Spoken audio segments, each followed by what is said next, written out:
Bonjour les beautés en herbe et bienvenue sur ma chaîne. Je suis très heureux de vous retrouver pour une nouvelle vidéo dans laquelle je vais réaliser le maquillage que je portais dans ma vidéo qui s'intitulait C'était comment le maquillage en 2010. C'est Sana Foodie qui m'a demandé un petit tutoriel de ce maquillage. Je vais donc le faire aujourd'hui, mais alors surtout également, aujourd'hui je vais vous expliquer comment je pose ces sacrés fossiles magnétiques. J'ai pris des notes. 3 étapes importantes pour poser ça, sinon ça ne tient pas. Bref, restez connectés si vous voulez en savoir plus. Je vais refaire exactement le même maquillage. En tout cas, je vais essayer d'utiliser exactement les mêmes produits. Après l'application, ça sera l'application du jour. On verra pour le rouge à lèvres par contre, parce que c'était une catastrophe le rouge à lèvres. Si vous avez vu cette vidéo là, vous vous en souvenez. Pourtant c'est du MAC, c'est du longue tenue, mais ça partait un petit peu dans tous les sens. Bon, en tout cas, on va commencer par le teint. Produit pour le teint. Le Winey Primer Smoothing. Est-ce que ça existe encore? Ça, j'en sais rien. Mais alors, j'aime beaucoup cette base. Et alors, je voulais vous la montrer également pour vous montrer la texture. Parce qu'elle est beaucoup plus liquide, plus fluide que les bases, vous voyez, qu'on avait en 2010. Les fameuses bases dont je parlais dans cette vidéo. Et d'ailleurs, je me rends compte qu'au doigt, j'aime pas trop l'appliquer. Hein.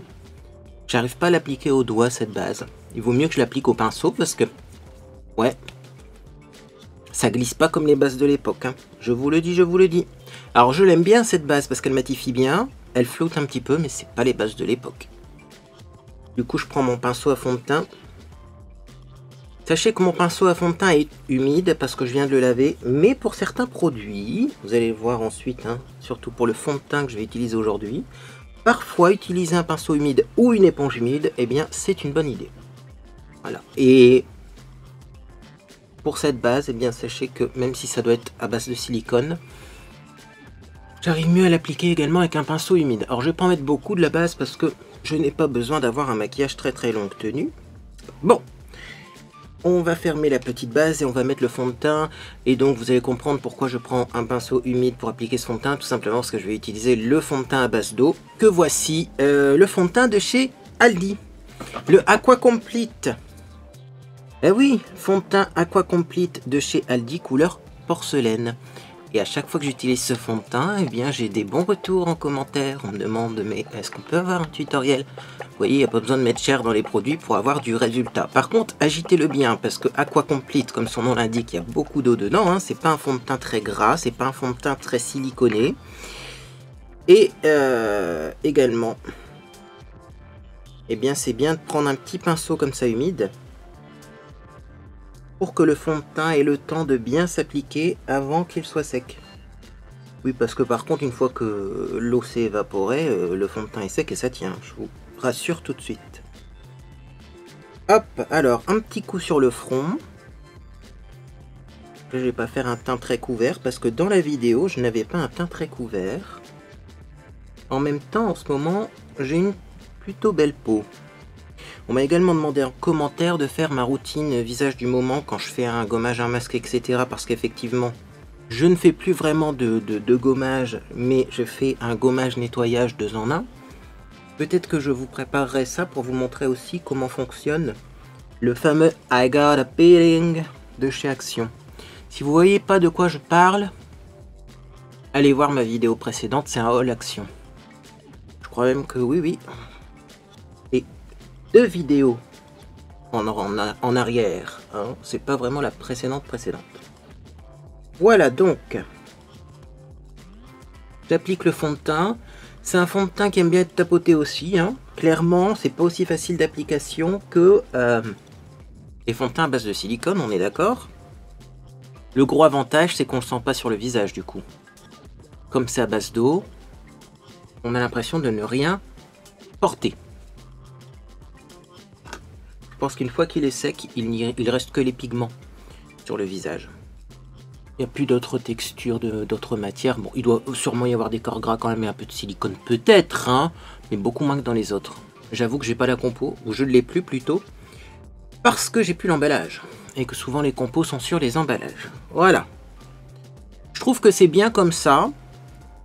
Peut-être un tout petit peu ici, on voit encore une légère rougeur. Mais alors en plus, ça dépend sûrement de l'éclairage. Ouais. Mettons bien l'éclairage. Non, j'ai envie de laisser ça comme ça. On verra. Oh, j'hésite. que quand même je vais mettre du blush et ça va peut-être faire sortir quelques rougeurs, vous voyez ici. Mais en tapotant avec mon pinceau, finalement, il y a encore assez de pigments dans le pinceau pour ne pas avoir besoin de reprendre la matière. Donc ça va être bien comme ça va être bien. Donc voilà pour le fond de teint, je vous le remontre parce que vraiment il est bien, c'est le Biocura Aqua Complete et il y a beaucoup de mes abonnés qui l'utilisent. Si vous l'utilisez également, mettez eh bien, un petit avis sur ce produit en commentaire, positif ou négatif, hein, mais pour guider les gens parce que souvent ça paraît incroyable ce genre de bon plan. Allez, on passe donc à l'anti-cerne, je remets le même que la dernière fois, c'est le Cover Eye and Skin Concealer de chez Belle. Là aussi c'est une marque à tout petit prix. Marque polonaise, marque qui se vend sur internet, anti-cerne très couvrant, donc on va pas en prendre beaucoup. J'en mets aussi au-dessus parce que j'ai pas mis beaucoup de fond de teint, si vous avez remarqué, sur mes paupières. Donc j'en mets aussi au-dessus, vous voyez ici jusqu'au sourcil pour unifier, parce que moi j'ai le contour des yeux un peu violacé. Hein. Hop, je vais estomper et je pense qu'après je vais réestomper au pinceau parce que là, sinon je vais pas m'en sortir. Alors vous voyez là on change complètement de texture hein, et de couvrance. Hein. Je ne dis pas que le fond de teint précédent n'était pas couvrant, mais vous voyez on voit une différence. Donc il va falloir estomper ça correctement. Donc c'est parti, petit pinceau pour l'anti-cerne. Je prends un petit pinceau plat, tiens ça fait longtemps. Et je vais vraiment bien tapoter. Et comme ça le pinceau va également absorber l'excédent de matière. J'en ai mis un peu beaucoup. Clairement, ne faites pas comme moi, prenez-en moins. Voilà, ici aussi, on va absorber un peu l'excédent de matière. Et oui, après, je vais estomper ce qu'il y a sur mon nez, ne vous inquiétez pas. De toute façon, bien sûr, on va poudrer tout ça. Et la poudre qu'on va mettre va flouter l'entièreté du maquillage.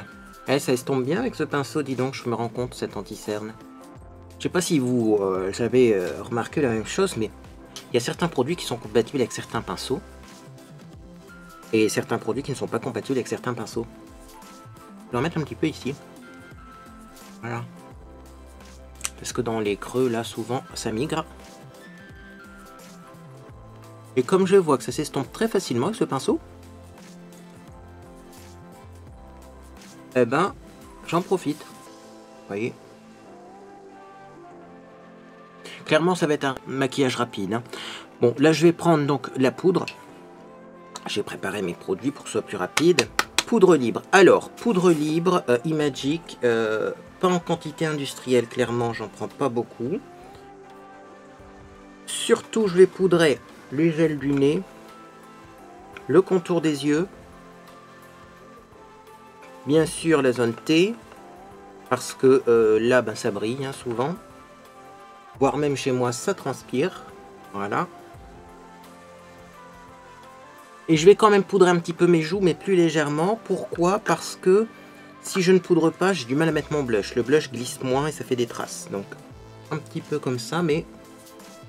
Je me souviens que quand j'ai fait ce maquillage, j'ai pas mis beaucoup de poudre. Tout est relatif d'ailleurs, parce que pour certaines personnes, vous allez vous dire, mais il en met beaucoup en vrai de la poudre. Ça dépend de votre type de peau, mais moi par rapport à d'habitude, j'en mets pas beaucoup. Et j'avoue qu'avec ce fond de teint là, il n'y en a pas besoin de plus.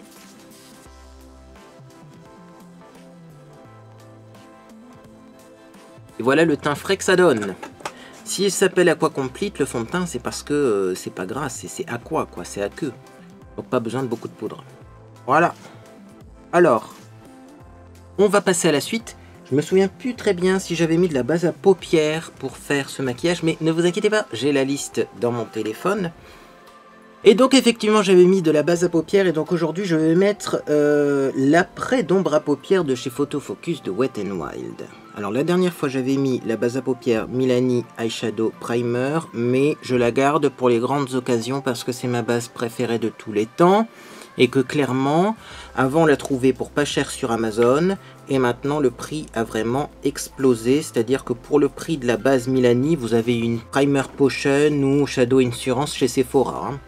Ouais, les prix sont devenus équivalents, donc là je me suis dit on va prendre une base un petit peu moins chère, ça fera bien l'affaire. Puisque je vais pas utiliser d'ombre à paupières sur mes yeux, alors vous allez me dire pourquoi il met de la base si il n'utilise pas d'ombre à paupières. Réponse dans quelques secondes. Par contre, ouais, hein, celle-là, il faut que j'en prenne plus. Hein. quand je prends cette base à paupières là, à chaque fois je me fais avoir, elle est plus liquide que la Milani, il en faut un peu plus. C'est pas la même chose, hein. Pas la même chose. Voilà, la base à paupières est appliquée et maintenant on va donc sortir ce que je vais utiliser sur mes yeux. C'est pas des ombres à paupières que j'ai mis, et c'est pour ça que sur les yeux ça fait très lumineux, très frais, très chic. J'ai utilisé la palette d'enlumineur de chez ELF, parce que clairement, ça en enlumineur je trouve que c'est trop léger. Alors ce que je fais, c'est que je l'utilise sur mes yeux. Alors vous allez voir ce que ça donne. Donc je vais prendre un petit pinceau estompeur comme ceci. Et avec ce pinceau, je vais prendre ce que j'appelle la couleur la plus foncée de la palette. Alors clairement, tout est relatif, parce qu'à la caméra, à la limite, on trouve que c'est celle-là la plus foncée. En vrai, on trouve que c'est celle-là. Moi, je vais faire confiance à ma caméra, puis je vais pas prendre vraiment le métallique. Je vais prendre cette couleur-là en haut, là, vous voyez, ici. Donc j'en prends, je tapote, et j'ai commencé la dernière fois à faire un creux de paupière avec. Alors, attention, hein, quand je dis que c'est la plus foncée, c'est de l'enlumineur, donc clairement, vous ne verrez pas un vrai creux de paupière avec du fard foncé, hein, on s'entend, hein. Et c'est comme ça que j'ai fait. Je fais pareil de l'autre côté. Alors bizarrement, en fard à paupières, j'aime bien cette palette. J'aime même beaucoup, ça fait des maquillages très discrets bien sûr, mais ça réveille le regard. C'est-à-dire qu'on a l'air beaucoup moins fatigué qu'on se maquille avec ces produits-là. En revanche, en enlumineur, c'est pas ce que je préfère. Bon.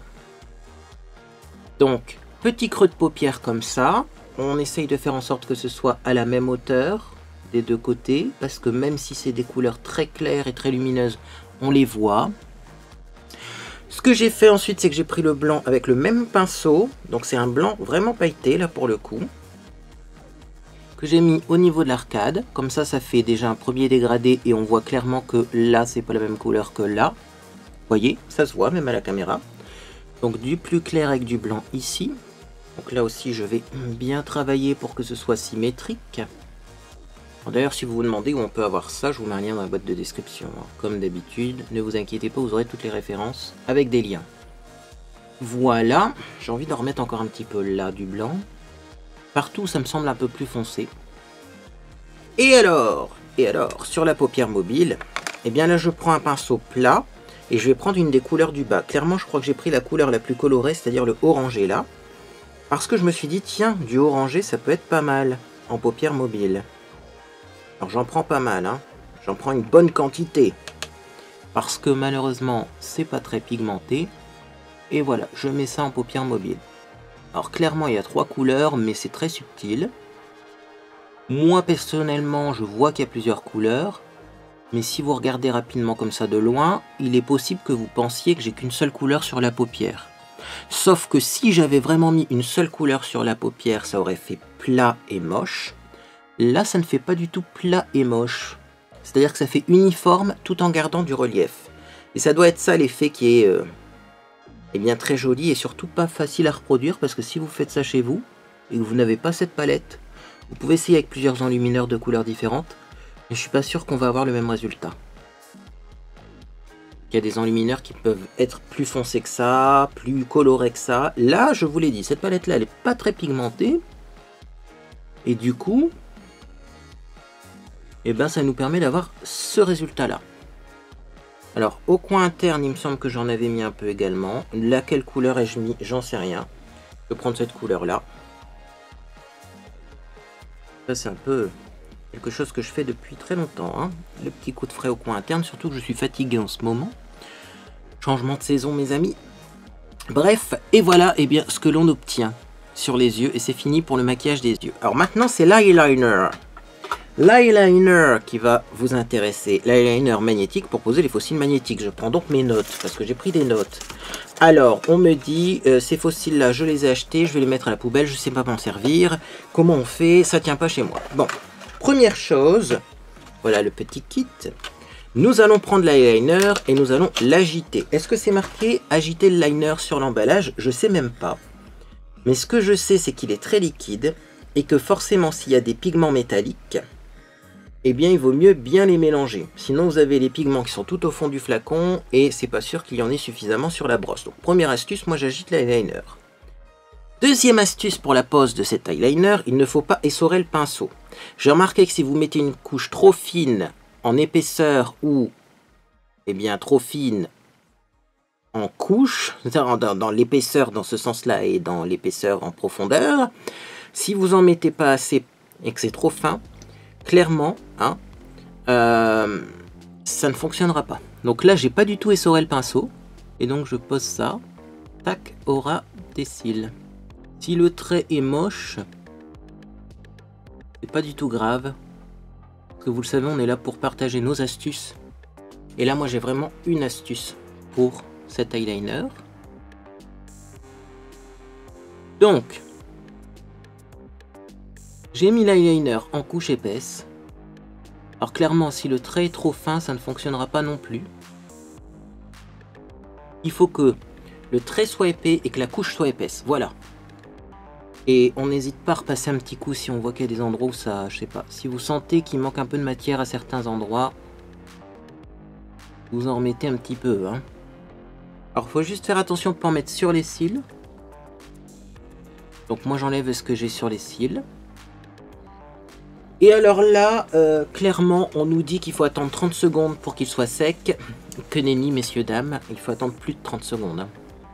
Clairement, moi j'attends beaucoup plus. Donc déjà je vais faire le trait de l'autre côté. De l'autre côté j'ai moins de mal à faire mon trait. Parce que j'ai une paupière qui est moins tombante. Et vous voyez, je sens que ça accroche en fait. Il faut que ça glisse. Il faut humidifier notre trait de liner jusqu'à ce que ça glisse. Si on sent encore que ça accroche un peu à cause du fard à paupières qui est en dessous, eh bien remettez-en.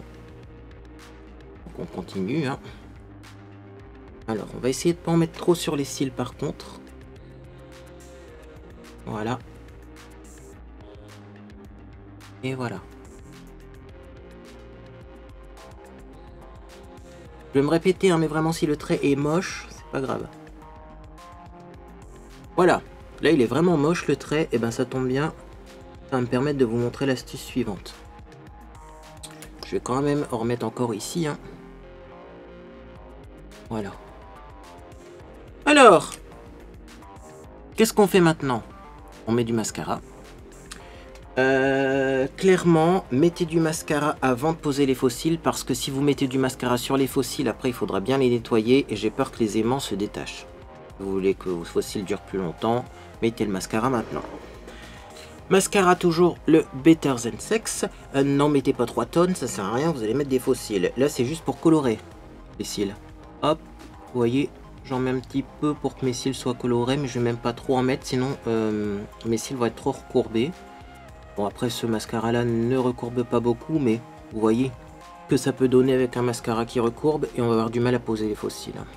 Voilà, donc je fonce mes cils tout doucement. Je vais mettre du mascara sur les cils du bas également, même si j'ai pas maquillé mon ras de cils inférieur. Ça c'est pour avoir quelque chose de joli, parce qu'en bas mes cils sont un peu gris. Très bon mascara pour les cils du bas, le Better Than Sex d'ailleurs. Là aussi, vu que c'est un maquillage en douceur, on va peut-être pas en mettre trop sur les cils du bas. Comme ça, ça a l'air d'être suffisant. Mon dieu, j'ai un petit paquet là. Voilà. Vous voyez? Je continue de l'autre côté. Voilà. Et donc là, on serait tenté de poser les faux cils. Non, on attend que ce soit bien sec. Sinon, vous allez avoir l'eyeliner qui va coller aux faux cils et qui va se détacher de la peau.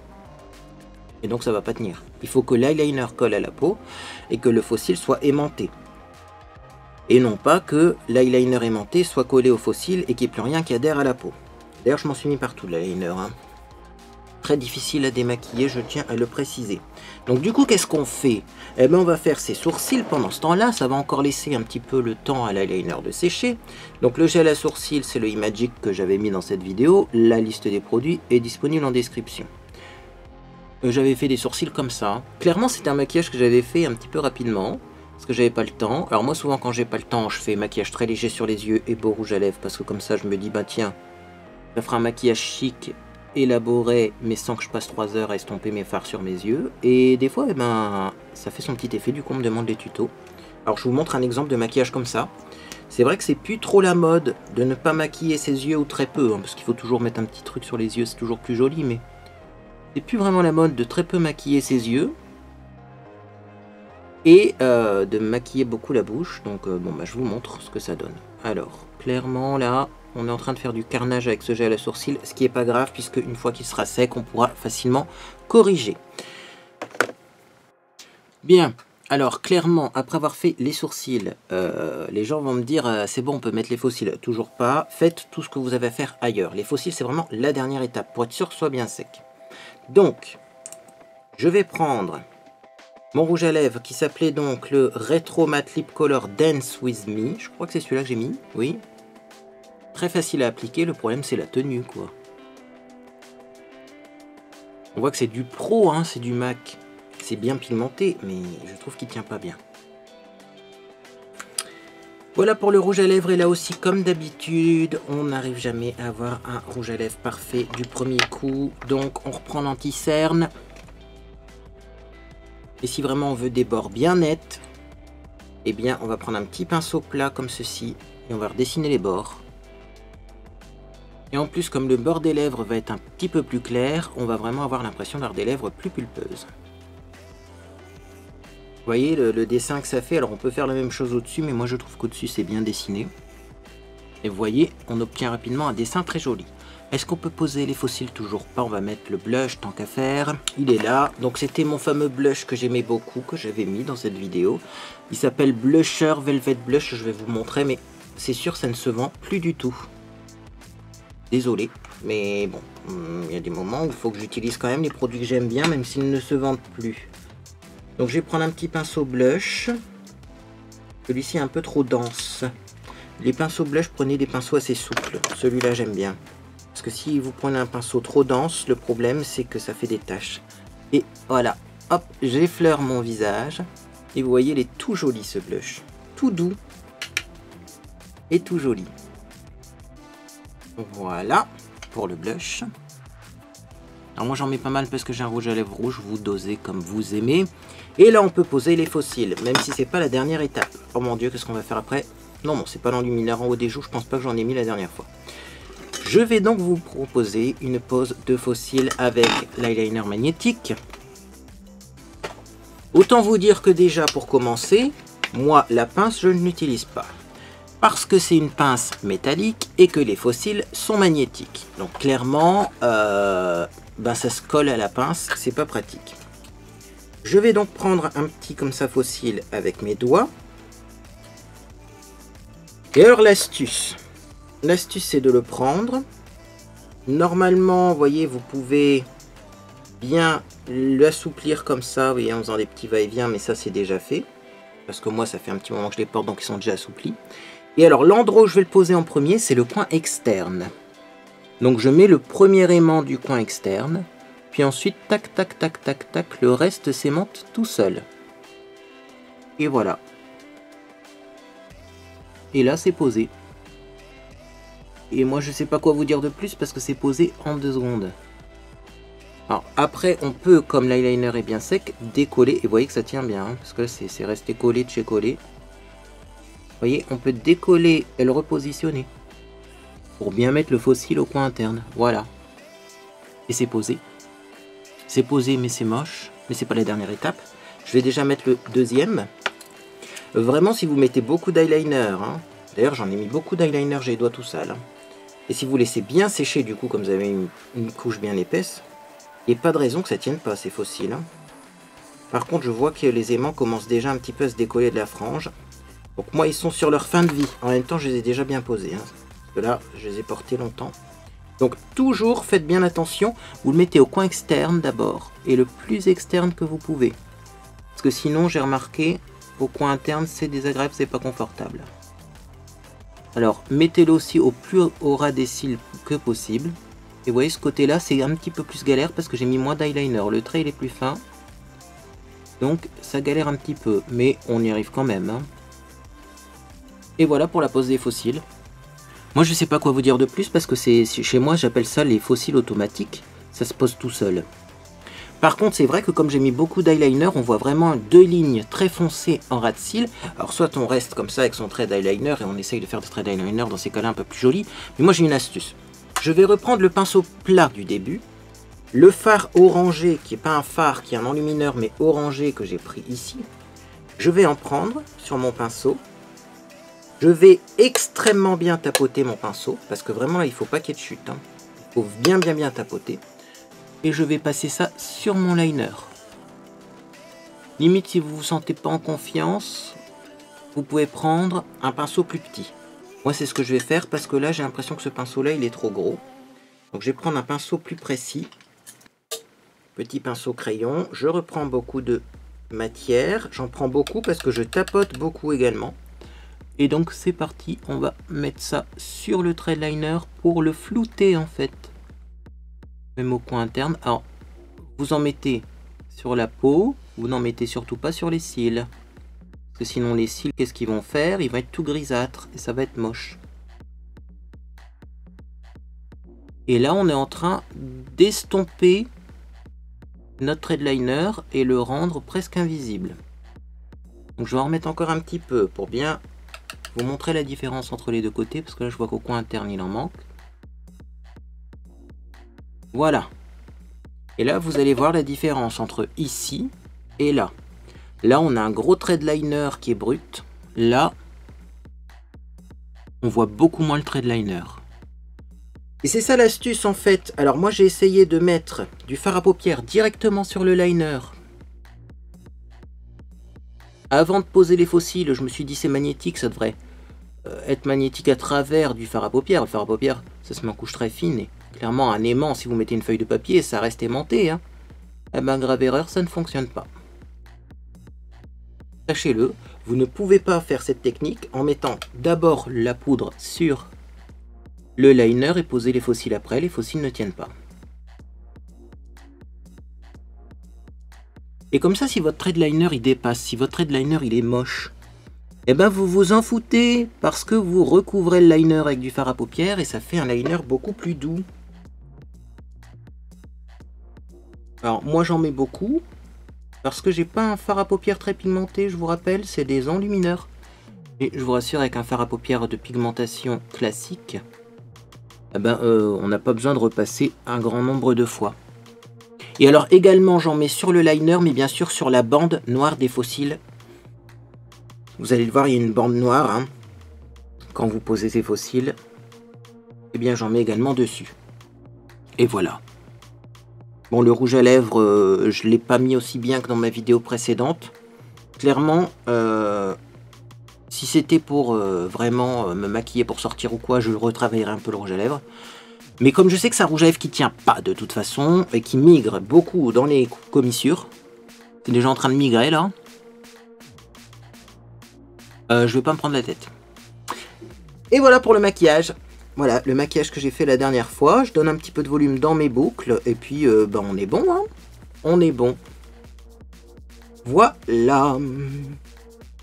Et ben, j'espère que ça vous aide pour poser ces fameux faux cils. Je vous remonte le kit. Moi j'adore, hein, parce que vous avez vu, et puis ça tient, hein. Bon, de toute façon je vous ai montré que ça tient. Après bien sûr il ne faut pas tirer comme un... Mais clairement ça tient, hein. Ça tient. Et si vous voulez les repositionner, comme l'eyeliner est bien sec, vous pouvez l'enlever et le repositionner. Voilà, là je recourbe un peu bien sûr mes cils, parce que moi avec mes lunettes faut pas que ça touche. Hein. Clairement, bon ben, je sais pas quoi vous dire de plus. Voilà, vous savez tout maintenant sur la pose des faux cils magnétiques de chez Action. Moi, je peux pas vous dire grand chose de plus. Hein. Après, il faut que vous vous entraîniez. Moi, ça tient, vous voyez. Hop, si je tire comme ça, c'est la paupière qui vient avec. Hein. Donc, je vais pas trop tirer parce que j'ai pas envie non plus de m'abîmer la paupière. Mais après, bien sûr, il faut le décoller, bien le nettoyer, le faux cil. Parce que j'ai remarqué qu'il y avait de l'eyeliner qui est resté collé au faux cil. Forcément, c'est magnétique. Donc, il faut bien le nettoyer et bien racler en fait. Hein. Moi, je le fais avec mon ongle, pour bien décoller ce qu'il y a sur les aimants, et puis bien démaquiller cet eyeliner, parce qu'il est très coriace. Oui, messieurs, dames, eyeliner métallique, noir, et très coriace. Eh bien écoutez, dites-moi si vous avez testé ces faux cils, et dites-moi si vous avez d'autres conseils pour leur application. On se retrouve bientôt donc pour des découvertes, favoris et déceptions, des tests de produits capillaires, bref, plein de belles choses. Bien sûr, si cette vidéo vous a fait plaisir, vous pouvez laisser un j'aime à celle-ci. Moi en tout cas, j'espère que vous passez une agréable journée ou soirée. Puis dans tous les cas, eh bien, je vous dis à bientôt sur les réseaux sociaux ou sur Discord.